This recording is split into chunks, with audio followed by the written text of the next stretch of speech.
Hey guys, welcome back. This is the MK VC of the Brits, the 4.3 BR. This is one of the most fun planes to fly, mainly because everyone just dogfights you, and you hardly ever go up against the Japanese, and every other nation just tries to dogfight you. In this game, look,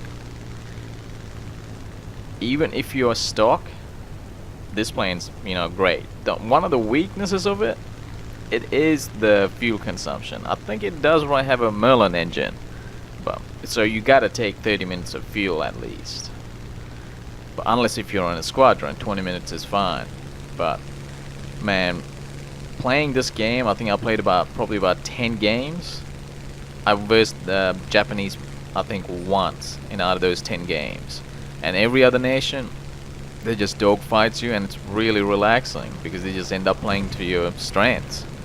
But of course, just like every other review I do run with you guys the fact and show you guys the weakness of this plane too. And I'm gonna show you that at the end of almost at the end of this video. But other than that, this is just fun. Look at this. All you gotta do is dive out. 2300, 2400, 3000 meters. Even this BF-109. All you had to do was, when I was diving, just boom and zoom me. But no. These guys just dogfight me. Don't know why. Like, yeah, it's a mystery. I think I only met like one player out of those 10 games that actually used, well, two players that actually used certain boom and run tactics, boom and zoom tactics, and yeah, that's a big weakness of this plane because it doesn't climb as well as the other Spitfires do. But look. Great guns, I think this is the first variations of the Spitfire that got the 4 Hispanos. So, it's pretty fun. Also, I'm going to show you a little trick, how to land land-based aircraft on a carrier. There are players who can actually use the landing gear to land on carriers. I'm not skillful as they are, but I'm still going to show you guys how to do it, not using your landing gear. So, but if you are stock this plane, man, the Hispanos are like shotguns though. They just go everywhere, so you got to get in real close. And after playing this game for a while, I only shoot around about 300 meters, so I don't, it doesn't matter too much to me, but yeah. So, here we go. I'm going to show you the clip where I land. Now, I want you guys to look at my speed more than anything. Usually when I'm landing, my speed is at roughly about 200 k's an hour. So at that rate, you're not going to overshoot your carrier at all. Also, if you go faster than that, you got a highly likely chance of breaking your plane apart or just simply blowing up. So you just got to be a little careful. So that's it. There we go. I'm gonna try to find video clips of players who can actually land on a carrier with landing gear like that, without the hooks. And yeah, so this is probably one of the most relaxing fighters I've fought. I mean, I flew. It's yeah. Everyone just want to dogfight you. No idea why. Even this P-38, all he had to do was dive straight. Instead, what happened was he started making all these maneuvers, just panicking, and yeah, people just literally just end up playing towards your strengths. So I was kind of lucky that I wasn't in games where Brits had a lot of bombers when I was playing. So we'll see after the latest patch if that would change. So look at this. This guy is currently slowly getting away. And watch this. He started jinking. He started doing all sorts of maneuvers. And he started, like, all I'm doing is just flying level. Look at him. It's just, yeah. Not sure what's going on. And then when he thought he almost, I thought he was almost going to get away, he just does a flat turn. So it just yeah. I wish early YouTubers done a better job at educating the community about the fighting styles that they need, as the US is a very different type of a style compared with, you know, someone like British or Japanese. But hey, it's the way it is right now. But if you guys just want to have fun, relax, I reckon this is this is a good plane to fly with, and you can finish off enemies so easily, so fast. But I am gonna show you the weakness, starting with this P-47D. There's nothing I can do here. Like, I could climb. All he has to do is shallow dive, and he gets distance on me.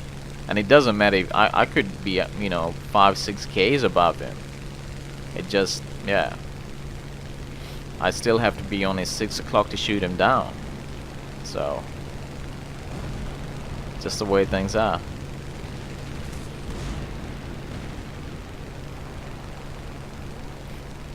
I reckon that at this tier, players should realize how to actually fly the Wyvern properly, because it's an amazing fighter. It can actually outclimb a Tempest and a P-51 D-30 to a certain degree, certain altitudes. So it's not what, you know, it's not heavy, or, well, it is heavy, but as far as climbing and performance goes, it's very, you know, a lot of people underestimate it. Anyways, I'm gonna show you guys the absolute weakness of this plane. That LA-7's just gonna use B&R tactics on me. He's gonna control his distance, and there's, you know, I'm whipping, I'm going, I got my rads closed, and yeah, there's nothing too much I can do. This guy, the only way you can win against someone who knows what they're doing is with the teammate. There's nothing really much I can do about it. He knows when to control the distance, he knows when to attack. So if you guys are playing against a player like that LA-7 right there, just be careful. So, but other than that, because of the general meta of the game and the nation's players, yeah, you know, it's a fun game. So go. And look at him. He knew exactly what he was doing. He went for attack. Couldn't get a hit. So disengage and about to re-engage again. Notice how he's diving notice how he flew straight, then dove down. Yeah, if you're a Spitfire or a Zero or a slower plane, don't follow that. That's setting you up for a trap. Because at high speeds, he can climb better than you can. Okay, at high speeds he can climb better than you can, and it doesn't matter what it says on the statistics. So I realize what's happening here, and he's, you know, if I started climbing, he's just gonna get away even faster. So I decided I'm just gonna make it look like I'm gonna come at him and then just turn around. The only way that I can engage him is in close quarters. So that's what I'm gonna try and do here. So he turns around, he sees he got the energy advantage, and look at the speeds that he closes in on me at. Just watch the distance on him. Look at that. Like, he's clearly going way more faster than 400 k's an hour right now. And even if I dove down, if I dive down trying to get away from it, I'm just gonna put myself in a bad position. So yeah, like as soon as I turn, he's gonna try to boom and zoom me. So yeah, you need a teammate in situations like these. It's closing in. Like the LA-7, it can almost catch up to P51 D30 on shallow dives, so it's a very fast plane. So almost I had him here. He goes up, like he should have just gone sort of shallow climbed up, but just get a hit on him. But look, watch this, he's just gonna get away from me so easily. He's gone.